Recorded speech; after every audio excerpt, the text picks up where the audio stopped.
अस्सलाम वालेकुम students, how are you? Welcome to your new class of English grammar. Students, class 7th। आज हम लोग पढ़ेंगे इसका शुड के यूज। कल तक आपने कुड के यूज पढ़े थे, आज हम लोग किसके पढ़ेंगे? शुड के यूज पढ़ेंगे। आपको पता है शुड का मीनिंग क्या होता है? शुड के कहते हैं हम लोग चाहिए। जब भी हम लोग शुड का इस्तेमाल करते हैं तो फिक्रे में आवाज आती है चाहिए। हमें एडवाइस के लिए यूज करते हैं। When we want to advise any other person, then we use should। जब भी हम किसी दूसरे इंसान को जो हम जैसा हो एडवाइस करने हैं तो एडवाइस के लिए हम यूज करेंगे should। Example, you should not talk while eating। यहाँ भी एडवाइस की जा रही है। शुड जो है ये एक क्या है? मॉडल वर्ब है। उसको एडवाइस कर रहा है कि आप खाते वक्त बातें ना करो। ठीक है, यानी एडवाइस हो रही है ना। अगर हम शुड को खत्म कर दें, इसकी सिंपल सेंटेंस बन जाएगा you not talk while eating, यानी इसकी हमें समझ ही नहीं आ रही है। ये एक सिंपल सेंटेंस बन जाएगा। अगर इसमें शुड का इस्तेमाल करेंगे तो ये फिक्रा क्या बन जाएगा? स्ट्रॉन्ग एक्सप्रेशन बन जाएगा। एक शुड का इस्तेमाल करने से हमें अपने दिल की बात दूसरों तक पहुंचा सकते हैं। दूसरों को पता चल जाएगा कि हम कहना क्या चाह रहे हैं। इसका सेकेंड एग्जाम्पल है, you should tell him what you think. आप उसको बता दो कि आप क्या कहना चाहते हो। अब देखिए, इधर भी शुड का इस्तेमाल किया गया है। वो एडवाइस हो रही है ना कि आप उसको बता रहे हो कि you should think what you think, आप क्या कहना चाहते हो। तीसरा है शुड आई लीव नाउ। अब यहाँ पे वो परमिशन ले रहा है आपसे। आप किसी को परमिशन दे, ये किसी को एडवाइस कर भी सकते हो और एडवाइस ले भी सकते हो। ये जो थी ना ऊपर वाला सेंटेंस, ये एडवाइस कर रहा था और यहाँ पे एडवाइस दे रहा है कि मैं अब जा सकता हूँ, क्या मुझे अब जाना चाहिए, यानी वो बता रहा है, आपसे परमिशन ले रहा है। सेकंड अब हम यूज करेंगे मॉडल वर्ब वुड। वुड जो है याद रखें, ये जो है विल की पास्ट फॉर्म है। जैसे कुड जो थी कैन की पास्ट फॉर्म थी, इसी तरह वुड जो है विल की पास्ट फॉर्म है। आपको पता है विल कहाँ इस्तेमाल करते हैं? फ्यूचर इंडेफिनिट टेंस के अंदर एज अ हेल्पिंग वर्ब। अब यहाँ पे वुड का इस्तेमाल करेंगे पोलाइट रिक्वेस्ट के लिए और ऑफर के लिए। पोलाइट का मतलब होता है बहुत नरमी से किसी से इजाजत लेना और किसी को ऑफर करना। When we know the feeling emotions of others, जब हमने किसी की फीलिंग्स को जानना हो तो, और ask or desire any other person, और किसी की ख्वाहिश के बारे में मालूम करना हो तो हम क्या इस्तेमाल करते हैं? would। just for polite request और offer, हम किसी नरमी से उसकी ऑफर करते हैं उसको, तो हम क्या यूज करते हैं? would का इस्तेमाल करते हैं। Example, would you like a cup of tea। अब ये देखिए would जो है मॉडल वर्ब है। इसकी बजाय अगर हम शुड इस्तेमाल करें, should you like a cup of T, तो इसका मीनिंग चेंज हो जाएगा। शुड का मतलब होता है चाहिए, क्या आपको एक चाय का कप चाहिए। अभी लाइक जो है ना, याद रखें ये वुड का इस्तेमाल कुड की तरह होता है, लेकिन दोनों में डिफरेंस क्या होता है?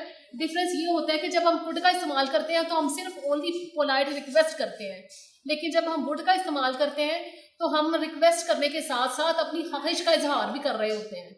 यानी would you like a cup of T, क्या आप एक कप चाय का कप लेना पसंद करोगे? आप किसी से ऑफर भी कर रहे हो और किसी की ख्वाहिश भी पूछ रहे हो। ख्वाहिश का पता कैसे चलेगा हमें? लाइक से। जब भी हम किसी फिक्रे में लाइक का इस्तेमाल करेंगे और वुड का इस्तेमाल करेंगे तो इसका मतलब है पोलाइट रिक्वेस्ट हो रही है। What would you like to have in breakfast, क्या आप नाश्ते में क्या लेना पसंद करोगे? अगर इस वुड को खत्म कर दें तो इसका ये जो रिक्वेस्ट होगी वो इतनी स्ट्रॉन्ग एक्सप्रेशन नहीं होगा, हमें इसकी समझ ही नहीं आएगी। What you like to have in breakfast, आप ब्रेकफास्ट में क्या लेना चाहते हो, तो इसका मीनिंग चेंज हो जाएगा ना। तो वुड का इस्तेमाल करने से आपके दिल की बात किसी को पता चल रही है कि आप क्या कहना चाह रहे हो। I would like to say something, इसका क्या मतलब है? कि मैं कुछ कहना चाहूँगा या मैं कुछ कहना चाहूँगा। स्टूडेंट्स, अगर वुड की बजाय हम विल क्या यूज करें इस फिक्रे के अंदर, तो ये क्या बनेगा? Will you take a cup of tea. इसको अगर ये क्या बन जाएगा? प्रेजेंट इंडेफिनिट टेंस बन जाएगा, क्योंकि इसी से हमने इसको विल का वुड जो पास्ट फॉर्म है ना, तो इधर अगर हम विल लगा दें तो ये क्या बन जाएगा? ये एक ऐसा सेंटेंस बनेगा जिसके एक्सप्रेशन स्ट्रॉन्ग नहीं होंगे, हमें अपने दिल की बात दूसरों तक पहुंचाने में रुकावट होगी, पता नहीं चलेगा। इसलिए हमने वुड का इस्तेमाल किया। इसकी सेकंड, अब हम इसका सेकंड यूज क्या है? वुड जो है विल की, वुड का सेकंड यूज क्या है? यूज फॉर पास्ट हैबिट, अपनी माजी की किसी आदत को बताने के लिए हम यूज करेंगे वुड का। Example, when I was little I would play hide and seek. यानी अपनी माजी की किसी आदत को बता रहा है, ऐसी आदत जो रेपिटेशन हो रही थी, जिसकी ऐसी आदत जो आप बार बार दोहरा रहे थे। व्हेन आई वॉज लिटिल, जब मैं छोटा था, I would play hide and seek, तो मैं छुपन छुपाई खेला करता था। ठीक है। सेकंड एग्जांपल है, in my childhood I would drink milk, बचपन में मैं दूध पिया करता था, यानी चाइल्डहुड कहते हैं बचपन को। इधर भी देखिए वुड का इस्तेमाल हुआ है, तो उसने अपनी माजी की आदत को बताया है। याद रखें कि माजी की ऐसी आदत जिसकी रेपिटेशन हो, बार बार हो, जो आपकी आदत का हिस्सा बन चुकी, उसको जाहिर करने के लिए वुड का इस्तेमाल करते हैं फॉर पास्ट हैबिट। ठीक है। इसका थर्ड यूज क्या है, वुड का अनरियल सिचुएशन, यानी कि ऐसे सिचुएशन जिसका जो रियल में ना हो, लेकिन आप उसका सिर्फ गुमान कर रहे हो, उसके बारे में सोच रहे हो, उसका इस्तेमाल करने के लिए आप वुड का इस्तेमाल करते हैं। ठीक है, उसको जाहिर करने के लिए। When we show a situation or state in which reality is nothing, जब आप किसी ऐसी हालत को जाहिर करते हो जिसमें रियलिटी जाहिर नहीं होती या हकीकत नहीं होती, तो आप वुड का इस्तेमाल करते हो। For example, we would go to Japan but we are too busy. यहाँ बताया जा रहा है कि मैं जापान जाता, लेकिन हम जापान जाते but we are too busy, लेकिन हम बहुत ज़्यादा मसरूफ थे। यानी जापान गया नहीं है, लेकिन वो बता रहा है कि मैं जापान जाता लेकिन मैं बहुत बिजी हूँ, यानी वो गया नहीं है। एक अनरियल सिचुएशन है ना, कि हकीकत में वो गया नहीं है, लेकिन उसकी बातें कर रहा है। इसकी सेकंड एग्जांपल है, if I von a lottery I would travel the world. वो कह रहा है कि अगर मैं लॉटरी जीतता तो मैं पूरी दुनिया की सैर करूंगा। I would travel the world, पूरी दुनिया की सैर करूंगा। यहाँ भी वो एक हवाई के लिए तमीर कर रहा है, एक ड्रीम है जो वो सोच रहा है, और उसका हकीकत में इसका कोई एप्लीकेशन नहीं है इसकी। थर्ड है, I am in trouble but you would not understand. अब देखिए यहाँ पे वो बता रहा है कि मैं परेशान हूँ लेकिन तुम नहीं समझोगे। वो खुद से हवाई के लिए तमीर कर रहा है, खुद से सोच रहा है, लेकिन उसे हकीकत का नहीं पता कि परेशानी के बारे में कोई सोच भी सकता है, समझ भी सकता है, या कोई हमें हमारी फीलिंग्स को एक्सप्रेस भी कर सकता है। यहाँ भी वो एक अनरियल सिचुएशन को शो कर रहा है। नेक्स्ट है, वुड का इस्तेमाल यूज फॉर इनडायरेक्ट नरेशन।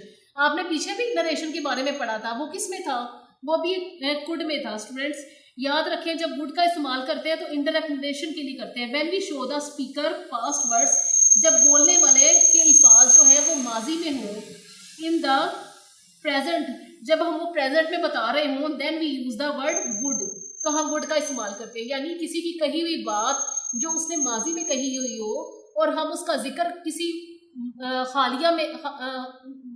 हालिया हालत में करना चाह रहे हो, यानी एक तो कही हुई बात जो उसने माजी में कही है, अगर हम मौजूदा हालत में उसका जिक्र करना चाह रहे हो तो हम किसका इस्तेमाल करेंगे, वुड का। Example, she said that she would bring me a smartphone. उसने कहा कि वो मेरे लिए एक स्मार्टफोन लाएगी। अब देखिए सेड जो है ये सेकंड फॉर्म है किसकी, से की। यहाँ पे इसका मतलब है कि ये पास्ट टेंस है। अगर इसकी बजाय यहाँ पे she say that, she can bring me a smartphone, यानी इस तरह से कहा जाए तो ये एक बन जाएगा प्रेजेंट सिचुएशन बन जाएगी, मगर ये क्या है, पास्ट सिचुएशन है, माजी की आदत का जिक्र किया जा रहा है।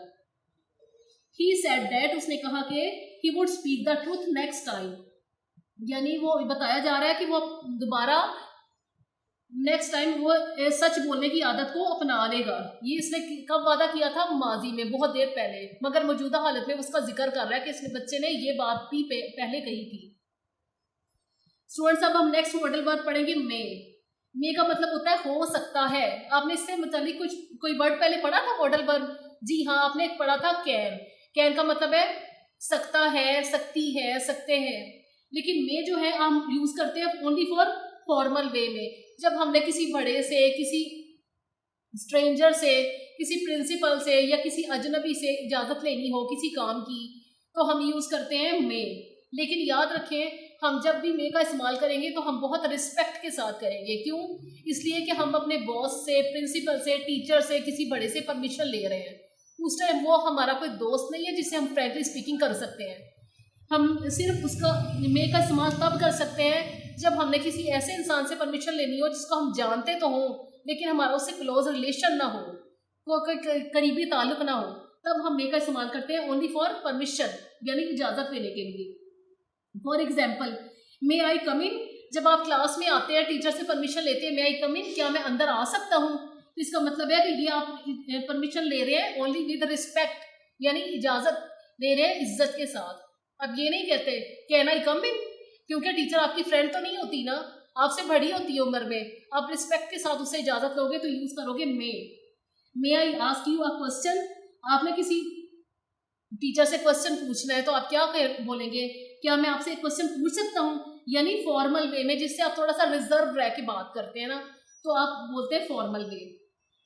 थर्ड एग्जांपल है मे आई हेल्प यू सर, कोई ऐसा इंसान जो स्ट्रेंजर है, जिसको आप जानते नहीं है लेकिन वो मुसीबत में, आप उसकी मदद करना चाह रहे हैं, तो आप कैसे बोलेंगे, मे आई हेल्प यू सर, क्या मैं आपकी मदद कर सकता हूँ। तो ये एक इस्तेमाल है किसका, मे का।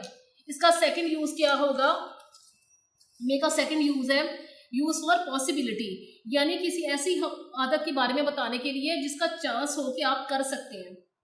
When we show an action, जब हम एक एक्शन को शो करते हैं ऑफ एनी पर्सन, किसी भी इंसान के, but this action use only for a chance, लेकिन ये एक्शन जो है हम सिर्फ चांस के तौर पे यूज करते हैं कि हो सकता है, यानी आपने आंखों से देखा नहीं है, आपको यकीन नहीं है, लेकिन आप कह रहे हैं कि हो सकता है, कर भी सकता है। जैसे एक बच्चा जो है वो आपके सामने आके बोल रहा है तो आप कह रहे हैं झूठ बोल रहा है, एक टीचर कह रही है हो सकता है कि ये सच भी हो, तब हम यूज करते हैं मे का। एग्जाम्पल ही मे कम्स टुडे, इसका मतलब है कि वो आज आ सकता है। अब देखिए मे जो है एक मॉडल वर्ब है, अगर इसको खत्म कर दें यहाँ से तो ये क्या बनेगा, ही कम्स टुडे, वो आज आता है, ये क्या बन जाएगा, प्रेजेंट इंडेफिनिट सिंपल टेंस बन जाएगा, सेंटेंस बन जाएगा। मे को यूज करने से हमें किसी के मूड का, किसी की फीलिंग का पता चल गया कि वो आज आ सकता है, यानी वो ये कहना चाह रहा है। सेकंड है maybe he is there, हो सकता है कि वो वहां हो। अब ये जो देयर है इससे हमें पता चल रहा है कि वो अपनी फीलिंग शो कर रहा है मे का यूज करके। सेकंड है if you work hard you may get good marks, अगर तुमने मेहनत की तो तुम अच्छे नंबर हासिल कर सकते हो, यानी पॉसिबिलिटी है ना कि अगर मेहनत करोगे तो अच्छे नंबर आ सकते हैं, अगर नहीं करोगे तो नहीं आ सकते, तो ये पॉसिबिलिटी यानी चांस है, चांस शो कर रहा है। सेकेंड यूज है इसका, थर्ड यूज है मे का यूज फॉर विश और डिजायर, यानी ब्लेसिंग्स के लिए, डिजायर के लिए, अपनी ख्वाहिश का इजहार करने के लिए हम मे का इस्तेमाल करते हैं। व्हेन वी प्रे एनीवन, जब हमने किसी दूसरे इंसान को दुआ देनी हो, ये कोई अजनबी हो या हमारा फैमिली मेंबर हो, तो हम क्या इस्तेमाल करते हैं, may. Then we use may, then we use word may, तो हम यूज करते हैं मे का। Example may her soul rest in peace, अगर कोई ऐसा इंसान जो दुनिया में मौजूद ना हो लेकिन हम उसकी मगफिरत करना चाह रहे हो, उसके बारे में बात करना चाह रहे हो, तो हम क्या कहेंगे कि खुदा उसकी रूह को सुकून दे।